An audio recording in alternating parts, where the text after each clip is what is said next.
Hello student, कैसे हैं आप? आशा करते हैं आप सभी अच्छे होंगे और आपकी तैयारी अच्छी चल रही होगी। और आज हम आपके सामने करंट अफेयर्स की क्लास लेकर आए हैं, जिसमें आपको, जैसा बार बार हम कहते हैं कि करंट अफेयर्स की क्लास में आप अपने नोट पैड को लेकर बैठें, नोट्स और आप लोग बना भी रहे हैं जो पुराने स्टूडेंट हैं, और नोट पैड को लेकर बैठे और हमें आपको दिखाना आपके कुछ क्वेश्चंस आएंगे उनके आंसर के साथ। और आप इसको एक क्वेश्चन ना मानकर पूरे एक टॉपिक मानकर तैयार करें, और जितने भी क्वेश्चन आते हैं उतने टॉपिक आपके तैयार हो जाते हैं। चलिए ले चलते हैं आपको क्वेश्चंस की तरफ।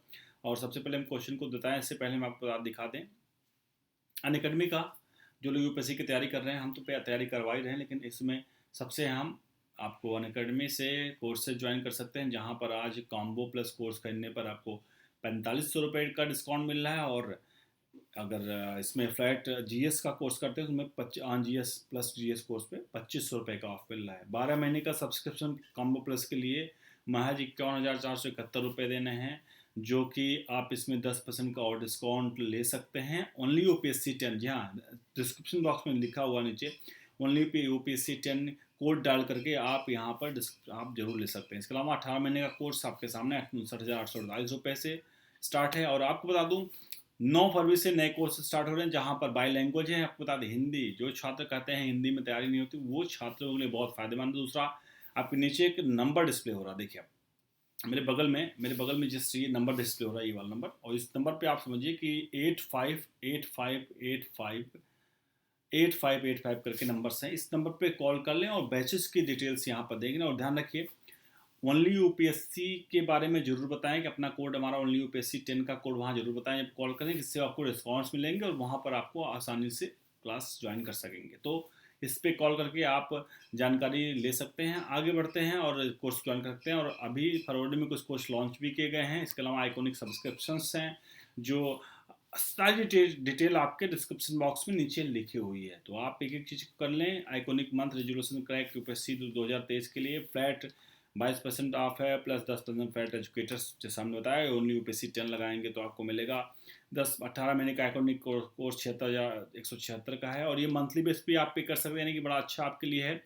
बाकी सारी डिटेल के लिए कॉल्स नंबर दिए गए हैं, इस नंबर्स पे आप कॉल कर लें। और बता रहे हैं आपको, ये ये नंबर्स इसलिए इशू कराए गए हैं, बहुत सारे स्टूडेंट हमारे पास कंप्लेन आते थे कि वो हम नहीं कर पा रहे, तो आप नंबर्स पे कॉल करके आप आसानी से कर सकते हैं। लेकिन ओनली UPSC 10 कोड बताना ना भूलें। इसके अलावा आपको न्यू टेस्ट सीरीज के लिए बारे में जानकारी दी गई है, हर हफ्ते जो होती है 6 फरवरी को होंगे जो हफ्ते हुए हैं। और इधर सारी चीज़ें एक एक के बाद एक चीज़ों आपको यहाँ सामने है। चलिए, अब आपको हम ले चलते हैं सीधे तौर पर अब क्लास की तरफ, और क्लास में बताते हैं आज के पहले क्वेश्चन की तरफ। यहाँ आपको हम बताते हैं, ये पहला क्वेश्चन है आज का, जहाँ भ्रष्टाचार अवधारणा सूचकांक, यानी कि CPI 2021 ने 180 देशों की सूची जारी की है। जिस 180 देशों की सूची में भारत को यहाँ पर 180 सूची में 85वां स्थान किसे मिला है, ये सवाल है। अब इस सवाल का जवाब आपको देना है, आपका कमेंट बॉक्स में लिखिए। अब इसका सवाल का जवाब मैं बताता हूँ आपको। ये भारत है, भ्रष्टाचार अवधारणा सूचकांक, CPI, ये इसका शॉर्ट फॉर्म है। 2021 में इस 180 देशों की सूची जारी की, जिसमें भारत को 50वां स्थान मिला है, 85वां पोजीशन मिला है। ट्रांसपेरेंसी इंटरनेशनल की तरफ से जारी की गई रिपोर्ट के मुताबिक पिछली बार के मुकाबले भारत के रैंकिंग में एक स्थान का सुधार हुआ है। 180 देशों की भ्रष्टाचार की धारणा सूचकांक में 2021 में पाकिस्तान 16 अंक फिसल कर 144 स्थान पर पहुंच गया है। तो आगे बढ़ते हैं अगले सवाल की तरफ। अगला सवाल है, विश्व बैंक में इनमें से किस के लिए लगभग 1,000 करोड़ रुपए की कर्ज देने की मंजूरी प्रदान की है? कौन सा राज्य है जिसको 1,000 करोड़ रुपए का कर्ज विश्व बैंक देता है? विश्व बैंक आपको पता है किस लिए कर्ज देता है, उस चीज़ की डिटेल आपको आगे इसी में मिल जाएगा। इसलिए मैं कहता हूँ कि अगर एक क्वेश्चन से एक क्वेश्चन नहीं, एक टॉपिक होता है जो आपको आने वाले एग्जाम के लिए बहुत बेनिफिशियल होगा। चलिए आगे बढ़ते हैं इसका जवाब की तरफ। इसका जवाब है, विश्व बैंक ने पश्चिम बंगाल को गरीब और कमजोर समूहों तक सामाजिक सुरक्षा सेवाएं पहुंचाने की मदद करने के लिए प्रयास समर्थन के लिए पश्चिम बंगाल सरकार को 1,000 करोड़ रुपए का ऋण दिया है। राज्य सरकार द्वारा जारी एक बयान के मुताबिक ऋण से प्रशासन के टेलीमेडिसिन के माध्यम से चिकित्सा सहायता, बुजुर्गों और विकलांगों के लिए सहायता, डिजिटल भुगतान वाले नागरिकों के वित्तीय समावेश और सार्वजनिक योजनाओं हेतु लाभों के वितरण जैसी सुविधाओं के लिए मदद मिलेगी। आगे बढ़ते हैं। आगे हिंदुस्तान पेट्रोलियम कॉर्पोरेशन लिमिटेड यानी HPCL के नए चेयरमैन और प्रबंधक निदेशक निम्न में से कौन से किसे नियुक्त किया गया है?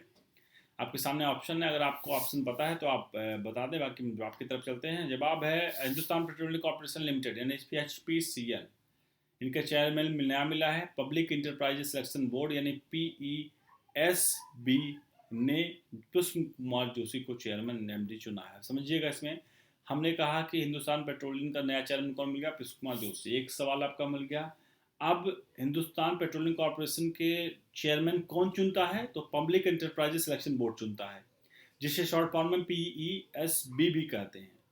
और जोशी है पुष्प कुमार जोशी, ये फिलहाल इससे पहले ही कंपनी में ही थे और HR के पद पर ये वहाँ पर काम कर रहे थे, और अब ये वहाँ पर उसके हिंदुस्तान पेट्रोलियम के चेयरमैन इनको बनाया गया है। और HPCL एक महारत्न कंपनी है, ये भी आपके इन्फॉर्मेशन के लिए आपको पता होगी।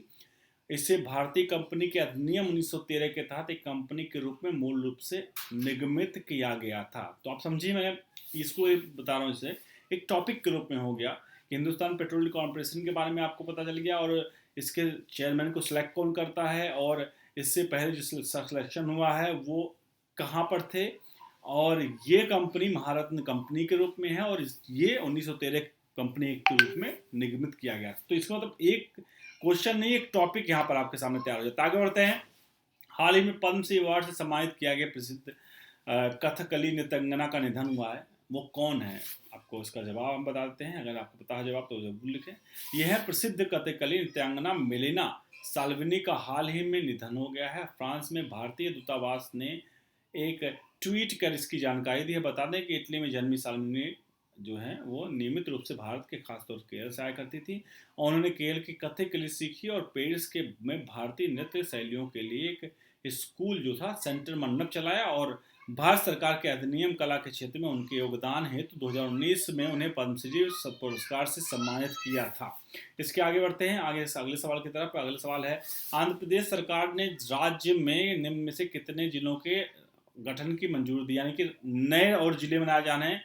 तो ये ऑप्शन है, आपको सामने बता दें इसका जवाब क्या है। इसका जवाब है आंध्र प्रदेश सरकार ने 13 जिलों में से 13 नए जिलों को बनाने का सूचना मसौदा जारी किया गया है। इसके बाद राज्य में जिलों की कुल संख्या 26 हो जाएगी, और सरकार की तरफ से आंध्र प्रदेश जिला गठन अधिनियम तहत ये जिलों के गठन के लिए आधिकारिक राजपत्र सूचना भी जारी की गई है। तो ये आपके सामने जो क्वेश्चन हमने दिखाए, आपसे अनुरोध करेंगे कि आप इस वीडियो को जितना ज़्यादा से ज़्यादा लोगों तक पहुँचाएँ, क्योंकि ये चीज़ें जो हम दिखाते हैं आपके सामने, इसके लिए कोई कॉस्ट नहीं, जो हम क्लासेस ले रहे हैं उसके कोई कॉस्ट नहीं है, और हम आज से नहीं बहुत पहले से आ रहे हैं। लेकिन छात्रों का काफ़ी टाइम से आता है कि हमें कोर्सेज के बारे में जानकारी चाहिए, हमें कोर्सेज लेना, हमें बुक्स लेना, इसलिए हमने अनअकैडमी एक अच्छा प्लेटफॉर्म है, इसके लिए बार बार हम कहते हैं। तो अनअकैडमी को आप ज्वाइन कर सकते हैं, और वहाँ पर आपको मंथली फ़ी देनी है, बहुत कम अमाउंट, और इतना अमाउंट आपको घर बैठे UPSC की तैयारी हो रही है, और जितना अमाउंट आप दे रहे हैं उससे 2 गुना 3 गुना या 4 गुना आपको मंथली खर्च आता है। दिल्ली मुखर्जी नगर कहीं भी जाते हैं आप तैयारी करने के लिए। बहुत